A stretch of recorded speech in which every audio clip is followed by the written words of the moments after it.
अम्मा, आपके बेटे ने मनी ऑर्डर भेजा है। डाकिया बाबू ने अम्मा को देखते अपनी साइकिल रोक दी। अपनी आंखों पर चढ़े चश्मे को उतार आंचल से साफ कर वापस पहनती अम्मा की बूढ़ी आंखों में अचानक एक चमक सी आ गई। बेटा, पहले जरा बात करवा दो। अम्मा ने उम्मीद भरी निगाहों से उसकी ओर देखा, लेकिन उसने अम्मा को टालना चाहा। अम्मा, इतना टाइम नहीं रहता है मेरे पास कि हर बार आपके बेटे से आपकी बात करवा सकूं। डाकिया ने अम्मा को अपनी जल्दबाजी बताना चाहा, लेकिन अम्मा उसे चिचोरी करने लगी। बेटा, बस थोड़ी सी देर की ही तो बात है। अम्मा, आप मुझे हर बार बात करवाने की जिद ना किया करो। यह कहते हुए वह डाकिया रुपए अम्मा के हाथ में रखने से पहले अपने मोबाइल पर कोई नंबर डायल करने लगा। लो अम्मा, बात कर लो, लेकिन ज़्यादा बात मत करना, पैसे कटते हैं। उसने अपना मोबाइल अम्मा के हाथ में थमा दिया। उसके हाथ से मोबाइल ले फ़ोन पर बेटे से हाल चाल लेती अम्मा मिनट भर बात कर ही संतुष्ट हो गई। उनके झुर्रीदार चेहरे पर मुस्कान छा गई। पूरे 1000 रुपये हैं अम्मा।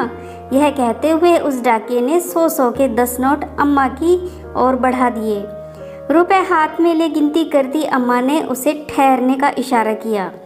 अब क्या हुआ अम्मा, यह 100 रुपये रख लो। क्यों अम्मा? उसे आश्चर्य हुआ। हर महीने रुपए पहुंचाने के साथ साथ तुम मेरे बेटे से मेरी बात भी करवा देते हो। कुछ तो खर्चा होता होगा ना? अरे नहीं अम्मा, रहने दीजिए। वह लाख मना करता रहा, लेकिन अम्मा ने ज़बरदस्ती उसकी मुट्ठी में 100 रुपये थमा दिए और वह वहां से वापस जाने को मुड़ गया। अपने घर में अकेली रहने वाली अम्मा भी उसे ढेरों आशीर्वाद देती अपनी देहरी के भीतर चली गई। वह डाकिया अभी कुछ कदम ही वहां से आगे बढ़ा था कि किसी ने उसके कंधे पर हाथ रखा। उसने पीछे मुड़कर देखा तो उस कस्बे में उसके जान पहचान का एक चेहरा सामने खड़ा था। मोबाइल फ़ोन की दुकान चलाने वाले दिनेश ने को सामने पाकर वह बहुत हैरान हुआ। भाई साहब, आप यहाँ कैसे? आप तो इस टाइम अपनी दुकान पर होते हैं ना? मैं यहाँ किसी से मिलने आया था, लेकिन मुझे आपसे कुछ पूछना है। दिनेश की निगाहें उस डाकिये के चेहरे पर टिक गई। जी पूछिए भाई साहब। भाई साहब, आप हर महीने ऐसा क्यों करते हैं? मैंने क्या किया है भाई साहब? के सवालिया निगाहों का सामना करता वह डाकिया तनिक घबरा गया। हर महीने आप इस अम्मा को भी अपनी जेब से रुपए भी देते हैं और मुझे फ़ोन पर इनसे इनका पेटा बनकर बात करने के लिए भी रुपए देते हैं। ऐसा क्यों? दिनेश का सवाल सुनकर डाकिया थोड़ी देर के लिए सकपका गया, मानो अचानक उसका कोई बड़ा झूठ पकड़ा गया हो। लेकिन अगले ही पल उसने सफाई दी। मैं रुपए इन्हें नहीं, अपनी अम्मा को देता हूँ। मैं समझा नहीं। उस डाकिये की बात सुनकर दिनेश हैरान हुआ, लेकिन डाकिया आगे बताने लगा। इनका बेटा कहीं बाहर कमाने गया था और हर महीने अपनी अम्मा के लिए 1000 रुपये का मनी ऑर्डर भेजता था। लेकिन एक दिन मनी ऑर्डर की जगह इनके बेटे के एक दोस्त की चिट्ठी अम्मा के नाम आई थी। उस डाकिये की बात सुनते दिनेश को जिज्ञासा हुई। कैसी चिट्ठी? क्या लिखा था उस चिट्ठी में?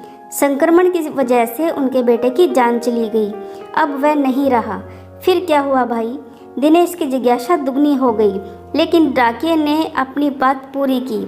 हर महीने चंद रुपयों का इंतजार और बेटे की कुशलता की उम्मीद करने वाली इस अम्मा को यह बताने की मेरी हिम्मत नहीं हुई। मैं हर महीने अपनी तरफ से इनका मनी ऑर्डर ले आता हूँ, लेकिन यह तो आपकी अम्मा नहीं है ना? मैं भी हर महीने 1000 रुपये भेजता था अपनी अम्मा को, लेकिन अब मेरी अम्मा भी कहाँ रही? यह कहते हुए उस डाकिये की आंखें भर आई। हर महीने उससे रुपए ले अम्मा भी उनका बेटा बनकर बात करने वाले दिनेश उस डाकिये का एक अजनबी अम्मा के प्रति आत्मिक स्नेह देकर निशब्द रह गया। तो दोस्तों, कैसी लगी आपको ये कहानी? कमेंट करके ज़रूर बताएं। कहानी पसंद आई हो तो वीडियो को लाइक, शेयर और सब्सक्राइब करना बिल्कुल ना भूलें। कहानी सुनने के लिए आपका बहुत बहुत धन्यवाद।